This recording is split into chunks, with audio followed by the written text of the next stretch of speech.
할렐루야. 하나님의 사랑과 은총이 넘치시기를 축원합니다. 오늘 4월 26일 수요일날 아침입니다. 오늘 하루도 주님의 축복과 은총 가운데서 승리하며 모든 일 부족함이 없는 귀한 삶을 누리는 귀한 하루가 되기를 축원합니다. 오늘 말씀은 다니엘서 1장 19절 20절에 나오는 말씀으로서 계속 이어서 하나님께서 어떻게 응답하시고 축복하시는가 하는 것을 같이 생각해 보려고 합니다. 19절 20절을 제가 읽습니다. 왕이 그들과 말하여 보니 그들 가운데서 다니엘과 하나냐와 미사엘과 아사랴가 가장 뛰어났으므로 그들로 왕을 모시게 하였다. 왕은 그들에게 온갖 지혜와 지식에 관한 문제를 물어보고서 그들이 전국에 있는 어떤 마술사나 주술사보다도 10배는 더 낫다는 것을 알았다. 오늘 이 말씀을 우리가 생각해 보면서 먼저 이 다니엘이 포로로 잡혀갔던 이 바벨론이라고 하는 나라를 한번 생각해 볼 필요가 있습니다. 왜냐하면은 오늘 이 말씀은 바벨론이라고 하는 나라가 이 세상을 어떻게 다스렸느냐 하는 것을 보여주는 모습이죠. 이 바벨론 왕국의 특징은 바로 뭐냐면 코스모폴리탄 정책을 썼죠.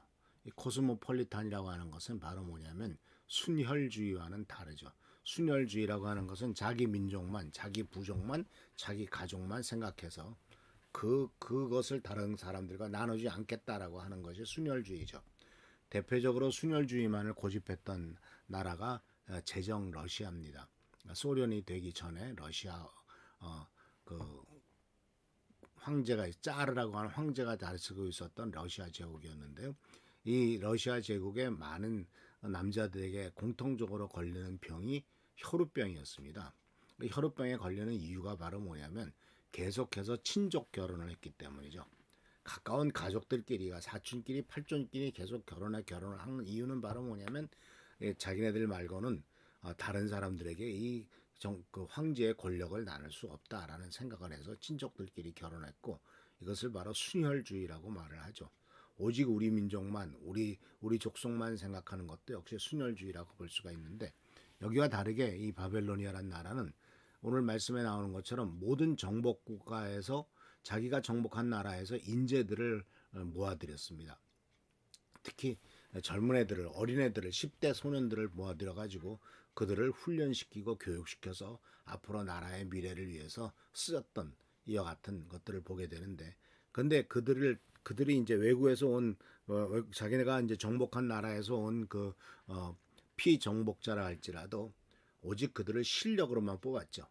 그러니까 얼마나 똑똑하냐, 얼마나 지혜로우냐라는 것을 가지고 뽑았고, 누구 아들이다, 누구 딸이다, 또는 혈통이 어떻다 이런 것보다도 오직 차별 없이 실력으로만 뽑았던 것을 볼 수가 있습니다. 이런 것이 이제 오늘 본 말씀 속에서의 하나의 나타나는 배경이죠.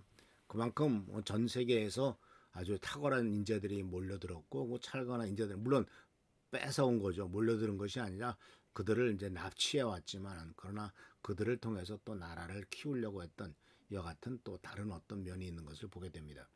어쨌거나 오늘 본문 말씀 속에서 이제 다니엘과 세 친구들은 이러한 그 과정을 통해서 교육을 받았고 또한 성장한 것을 보게 됩니다.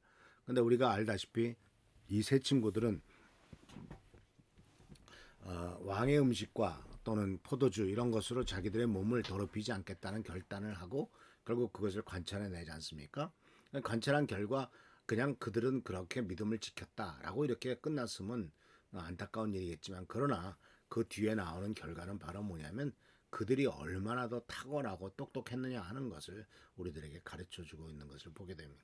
우리는 여기서 발견하게 되는 것은 바로 뭐냐면, 하나님께 믿음을 지키고 말씀대로 살아갈 때는 단순히 믿음을 지키고 말씀대로 살아가는 것에 끝나는 것이 아니라 그 이후에 하나님께서 필요하신 것도, 우리 인간들에게 필요한 모든 것들을 모두 다 주시는 분이시다라는 사실을 꼭 알아야 될 것입니다. 야고보서 1장 17절 말씀에 이렇게 되어 있습니다. 온갖 좋은 선물과 모든 완전한 은사는 위에서 곧 빛들을 지으신 아버지께로부터 내려옵니다. 아버지께는 이러저러한 변함이나 회전하는 그림자가 없으십니다. 우리는 이 말씀을 통해서 하나님께서 역사하실 때 어떤 일이 이루어지는가 하는 것을 분명하게 보여줍니다. 그래서 야고보 사도는 분명하게 선언합니다. 온갖 좋은 선물과 온갖 모든 완전한 은사는 위에서 즉 하나님 아버지로부터 내려온다. 여기서 이제 선물이란 말이나 은사란 말이나 모두가 다 기프트란 뜻이 기프트로 영어로 되어 있는데 이것은 바로 말하자면은 그 고린도전서 9장에 나오는 성령의 9가지 은사, 그 은사와 같은 것들입니다. 그러니까 하나님이 주시는 선물이죠. 하나님이 주시는 독특한 능력을 말하고 있습니다. 그런데 이 하나님이 주신 모든 좋은 것과 완전한 은사의 모습을 첫 번째로 우리들에게 보여줬던 것이 바로 뭐냐면은 그 에덴 동산에서 하나님이 인간을 만들기 전에 먼저 에덴 동산을 창조하신 것을 우리가 생각해 볼 수가 있죠. 하나님께서 에덴 동산을 만드셨죠. 그래서 가장 좋은 것들을 다 두셨습니다. 강도 흐르게 하셨고 또 많은 먹을 것도 있었고 하늘나라의 모든 좋은 것들이 다 거기에서 샘플로 볼 수 있도록 하셨지 않습니까? 그래서 이와 같이 이 하늘나라의 좋은 것들이 에덴 동산에서 나타나고 또한 마지막 계시록에도 하늘나라의 멋진 것들이 다 있게 되는 것을 발견할 수가 있습니다. 상징적으로 뭐 열두 진주문과 황금길 이런 말로서 상징적으로 표현한 것은 바로 인간이 생각하고 있는 가장 멋진 것들이 다 하나님 나라에서 다 이루어질 것이다 라고 하는 것을 상징적으로 보여준 것이라고 볼 수가 있습니다. 그런데 하나님을 또 이렇게 표현하죠. 변함이 없으시다. 회전하는 그림자도 없다라는 말을 썼습니다. 이 회전하는 그림자도 없다라는 말은 굉장히 깊이가 있는 말입니다. 왜냐하면은 이것은 무엇을 뜻하냐면은 하나님 인간의 눈에 보이는 모든 것들은 완전하지 않다라는 뜻이죠. 예를 들자면 이 손잡이에 달린 컵을 봅시다. 그것은 보는 위치에 따라 각도에 따라서 달라 보이죠. 컵 손을 잡고 컵 손잡이가 없는 쪽을 바라본다면 그냥 네모나게 보일 것이고 위에서 보면 동그랗게 보일 것이고 또 이렇게 보는 각도에 따라서 다르잖아요. 이 세상 모든 것들이 다 그래요. 동일한 물건이라 할지라도 동일한 사건이라 할지라도 사람들이 보는 것마다 다 달라요. 평가가 다르죠. 그런데 하나님은 그렇지 않다. 하나님을 볼 때는 항상 변함이 없으신다. 세상 모든 것은 보는 위치에 따라 달라 보이고 서는 위치에 따라 달라 보이지만 회전하는 그림자도 없으신 하나님은 변함이 없이 우리들에게 사랑과 축복을 주시는 분이에요. 그렇기 때문에 우리는 이 세상 살아가면서 우리 눈에 보는 것을 그대로 믿어서는 안 됩니다. 우리 눈으로 볼 수 있는 것은 또 어떤 좋은 것이 있다 할지라도 우리 눈으로 보는 것에 대해서는 한계가 있음을 분명히 발견할 수가 있죠.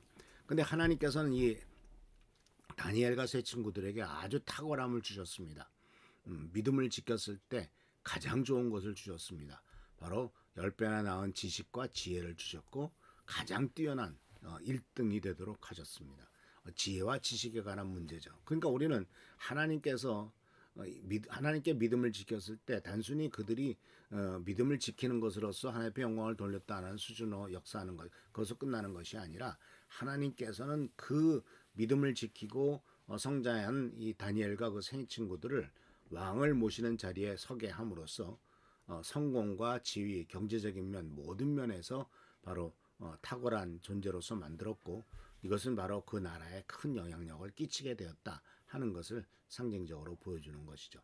그래서 하나님께서는 하나님의 뜻에 합당하게 살고 하나님 앞에서 믿음을 지킨 사람을 이 세상에서도 높은 자리에 올라가게 하셔서 그 사람을 바로 하나님의 뜻에 따라서 이 나라를 다스리게 하는 이와 같은 놀라운 역사를 이루게 하실 줄 믿습니다. 물론 살아가는 세상을 보면은 그렇지 않은 면도 많지만 그러나 결국 길게 보면은 결국 하나님께서 원하시는 대로 이 세상은 모든 것이 다 이루어질 것입니다. 이 하나님의 섭리와 하나님의 뜻에 우리들과 우리들의 자녀들이 다 쓰임을 받을 수 있도록 믿음을 지키고 하나님 앞에 올바로 서도록 양육하고 키워서 온갖 지혜와 지식이 뛰어넘쳐서 또 이 세상에서도 머리가 되고 꼬리가 되지 않고 위에 있고 아래 있지 않게 하겠다라는 하나님의 약속의 말씀을 그대로 성취하는 이 귀한 은총과 은혜가 우리 사랑하는 성도님들에게 임하기를 축원합니다. 기도하겠습니다. 오늘도 주님의 은총 가운데서 새로운 하루가 시작됩니다. 이 귀한 하루 간절히 강구하고 학교는 우리들에게 지혜와 총명을 주시고 믿음을 지키도록 하셔서 하나님 나라에 귀하게 쓰임 받고 이 세상에서도 귀한 여김을 받을 수 있는 존재가 되도록 주여 도와주옵소서. 항상 함께 하여 주시고 보살펴 주시고 돌보아 주시기를 간절히 바라옵고 예수 그리스도의 이름으로 축복하며 간절히 기도하옵나이다. 아멘.